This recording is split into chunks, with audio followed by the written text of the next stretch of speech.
સુરતમાં ખબર નહીં દાવો થઈ રહ્યો છે કે ક્રાઇમ ઘટાડ્યો છે, પણ જ્યારે જમીની હકીકત જોઈએ છીએ, જ્યારે જમીની હકીકત ઉપર પહોંચીને જોઈએ તો વરવું ચિત્ર દેખાય છે.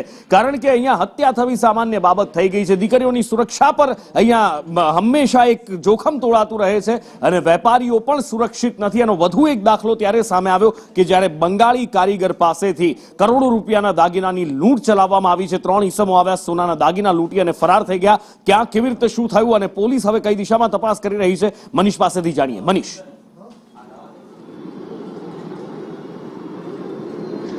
જી નુપુર, વાત કરીએ તો સુરતના બાગડ 4 રસ્તા પાસે લૂંટનો બનાવ સામે આવ્યો છે. બંગાળી કારીગર છે, પોતાના દાગીના લઈને આ દુકાન પાસે આવી રહ્યો હતો ત્યારે 4 જેટલા લૂંટારૂ આવ્યા હતા અને તેનો હાથ પકડી લીધો હતો. ત્યારબાદ તેના માથા પર કોઈ પ્રકારનું પદાર્થ નાખી દીધું હતું અને તેની પાસેથી રહેલા દાગીના છે તેની લૂંટ ચલાવી હતી. સમગ્ર મામલે પોલીસને જાણકારી આપવામાં આવી હતી. ઉચ્ચ કક્ષાના અધિકારીઓ છે તે અહીં આવી પહોંચ્યા હતા અને આજુબાજુમાં લાગેલા સીસીટીવીના આધારે તપાસ હાથ ધરવામાં આવી છે. પોલીસ દ્વારા આ બંગાળી કારીગરની પણ તપાસ કરવામાં આવી છે. આશરે 6 લાખના દાગીના છે તેની લૂંટ ચલાવવામાં આવી હતી. અત્યારે જોઈ શકાય છે કે ક્રાઇમ બ્રાન્ચ સહિતનો કાફલો છે તે ઘટના સ્થળે પહોંચી ગયો છે અને આ લાગેલા સીસીટીવી અને આજુબાજુના લોકો છે તેની તપાસ હાથ ધરવામાં આવી છે, પૂછપરછ હાથ ધરવામાં આવી છે. જે રીતના બંગાળી કારીગરને ટાર્ગેટ કરવામાં આવ્યો હતો અને તેની જ લૂંટ કરવામાં આવી હતી, તેને લઈને અનેક શંકાઓ વ્યક્ત કરવામાં આવી છે. કારણ કે સામેની સાઈડ પરથી જે કારીગર છે તે પોતાના દાગીના લઈને આવતો હતો અને થોડાક અંતરમાં જ તેની પાસેથી લૂંટ ચલાવવામાં આવી હતી. એટલે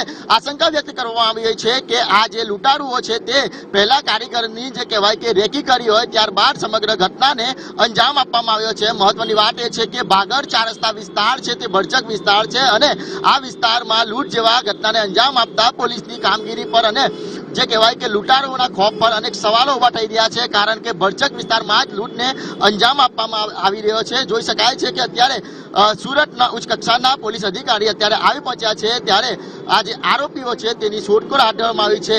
મહત્વની વાત એ છે કે બંગાળી કારીગર છે તે મોટા પ્રમાણમાં અત્યારે અહીં જે સોનાના દાગીના બનાવવાનો વેપાર કરતા હોય છે અને આ જે વિસ્તારમાં લૂંટ ચલાવવામાં આવતું હોય છે ત્યારે હાલ તમામ મામલે અઠવા પોલીસ દ્વારા ગુનો દાખલ કરવામાં આવ્યો છે અને આજુબાજુના લાગેલા સીસીટીવીના આધારે આ જે લૂંટારુઓ છે તેના શોધખોળ હાથ ધરવામાં આવી રહી છે. જી, એટલે એક બાજુ સુરતમાં ખોફનો મંજર છે. જોકે અહીંયા જોવાનું એ છે કે આ લૂંટ છે, લૂંટનું તરકટ છે. 360 ડિગ્રી પોલીસ તપાસ કરી રહી છે, પણ અમદાવાદમાં પણ કંઈક આવું જ